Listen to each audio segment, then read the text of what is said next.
Okay, I think we're ready. Hey, what's up, everybody? It's your boy. What's up, man? Apologies, Leon Pearly in the building, man. All right, so today's episode is just the first one. We got a few more we got to do today um, to tap in a little deeper into some spiritual matters. But the reason why I decided to do this video, I want to make sure that you can see everything because I'm about to talk about is important. Okay. First of all, I want to talk about identity. Identity. A lot of times in life, people put their identity in whoever they trust, whoever is in their life the most, whoever's in front of them. And a lot of times, it's because somebody else may have dropped the ball or whatever. So I'll be even more clear on what I'm talking about. Like, let's say, for example, my dad was in and out of my life or wasn't in my life like I felt like he should be. Then my identity probably went towards hip hop rappers. Like growing up, I probably did look up to the Tupacs and the Jay-Z's. But as I got older, I started realizing like maybe those messages weren't healthy for me. You know what I'm saying? Those messages could have easily got me a STD or, from sleeping around or robbing a bank or dealing drugs and losing my life behind bars. When I look at things now, if I look at Tupac and Jay-Z, I'll say Tupac is dead and Jay-Z is with the elite.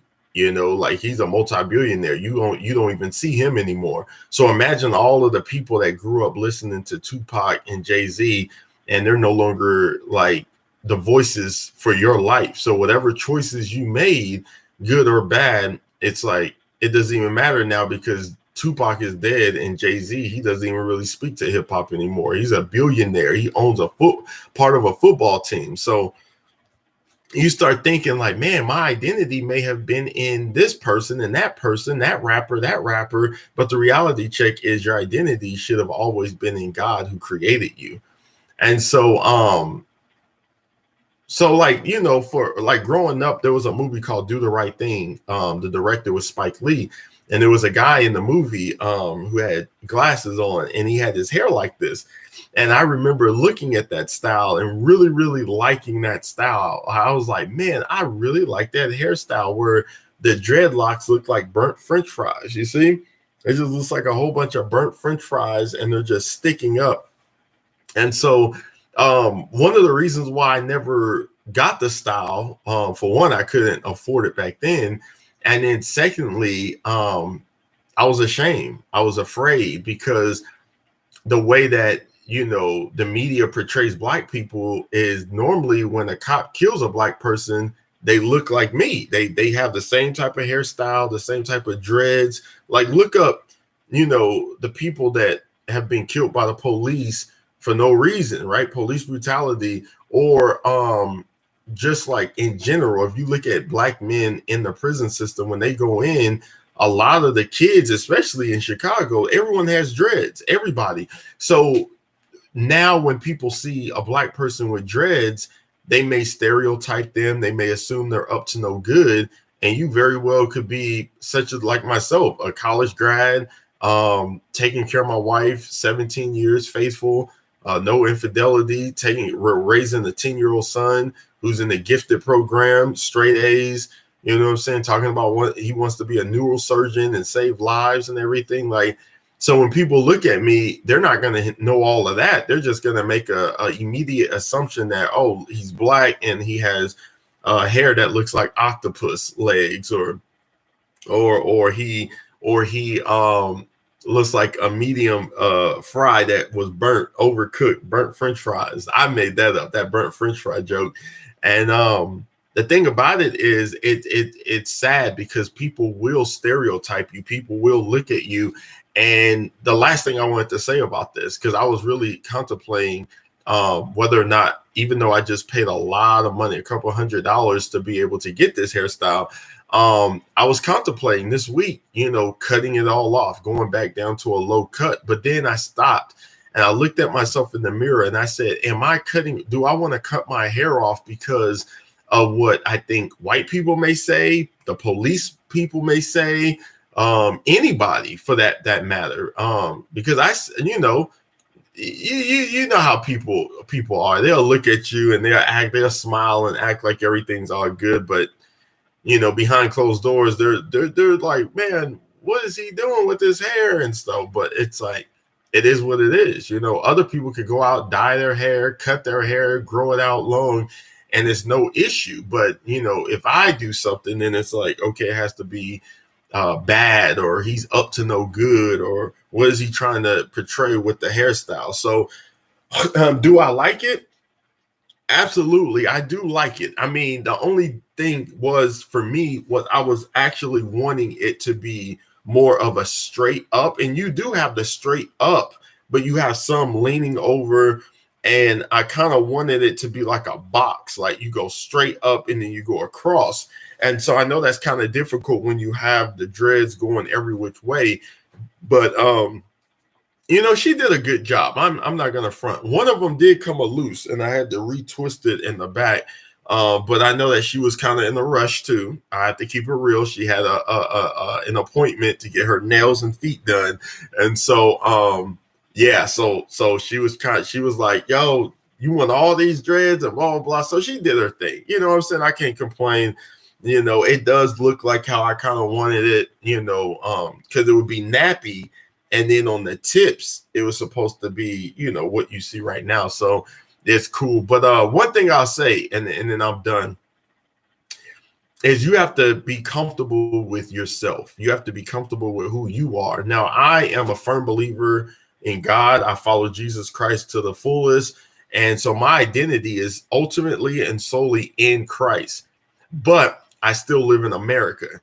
And in this America that I live in, is not fully healed. Like, everybody's not walking around trying to show the love of God to every single human being. There are people that will look at me and turn the other way, and I don't know, man. I really, like, I'm fine with people's opinions and everything. I didn't get this hairstyle based off of the opinions of other people. I got it because I grew up and I saw different rap groups. They had it, and I admired them when I was growing up. Of course, now I can't listen to them because of the message. I'm like, oh my goodness, they were talking about money, sex, and drugs the whole time, huh?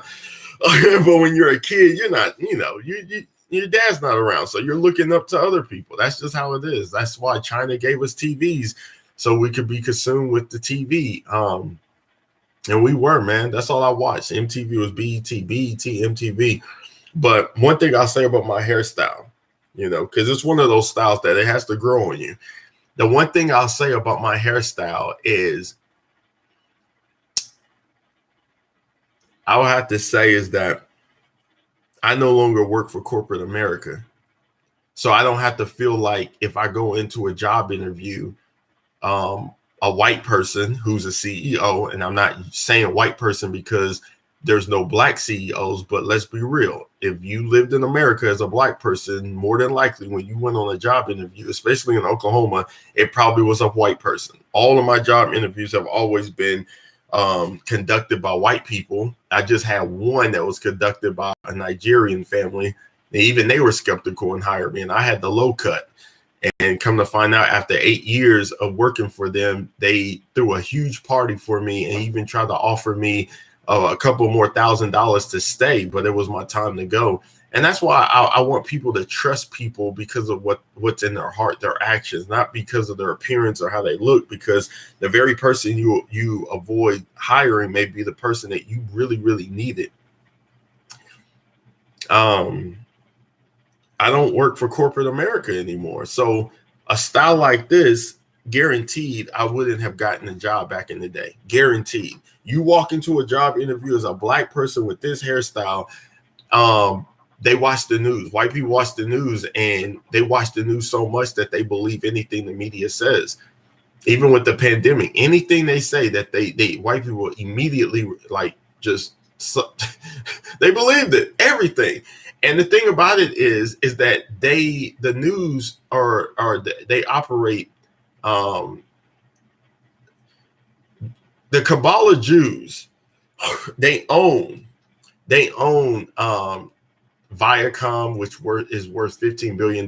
They own Hollywood. They own all of that stuff. So if they own the media. So if I own the media as a Kabbalah Jew, I'm probably not going to have on the news every night whatever things that I may be doing wrong, sinful, behind closed doors. I'm probably going to pick a race and portray them as the enemy every single night at 6 p.m. when it's time to eat dinner.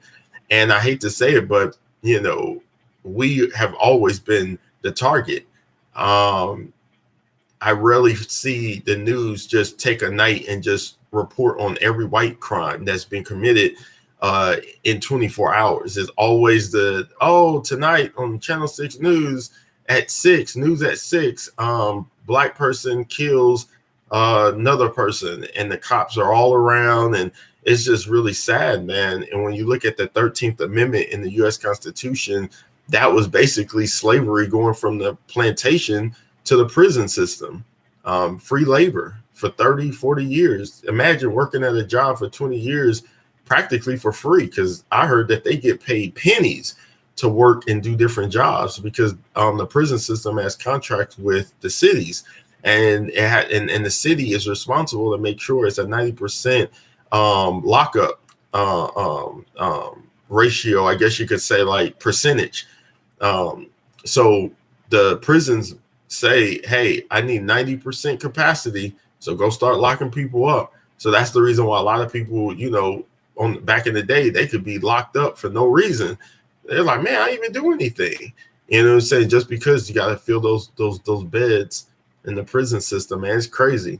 But like I said before, with my dreads, I like them. I really do. I know if I was in Houston, Texas, or if I was in like Memphis or Detroit or Florida, like this is a common style for Black people, even for Black people to get the good job, because you will probably have this hairstyle, but you'll have a suit on, your briefcase. But here in Oklahoma, you get a lot of stares. You get a lot of people wondering, you know, what's going on up there with the hair. I think it's animated. I think it's funny that, you know, your hair is actually stuck and it's going straight up. And I think that represents growth.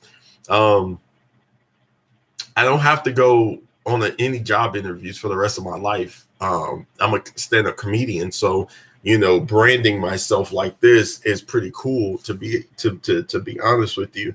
And so I would say, and there's a lot of Black people out north that have like dreads and whatnot. And so, but I live out south, so it's going to be a little uncommon to see a lot of Black people walking around with this particular hairstyle. So, you know, I don't want to be the target. I don't want, you know, anyone calling the cops saying, oh, I saw a Black guy walking around. He looks suspicious, and I'm just walking my dog. They didn't see my dog because it's real small. The dog's real small. So, I mean, it's just like, I go back and forth. Should I cut it off? Should I keep it? But at the end of the day, whatever decision I decide to move forward with, it won't be because of what other people think. It would be because what's in my heart. Today, I like it. I like the style. It looks pretty cool. Yesterday, I didn't like it. I didn't like it yesterday. So I guess I got to get used to it. You know, get used to it and go from there. But yeah, I don't have to worry about whether or not I'm gonna get the job. You know, I don't have to go in thinking like, oh, I have to have my hair really low, like the side of my head, to get the job, because that was how our minds have been conditioned. Don't be yourself. Don't grow your hair out. You got nappy hair. Don't grow it out. All this stuff has always been told to me and other people, so it discouraged us. You know, but now we live in a new generation where it's like Black excellence. So that's all I had to say, man. So I think I'm gonna keep it, man. I think I'm gonna keep it. It looks pretty cool, I guess. You know, so we shall see. Thank you, guys.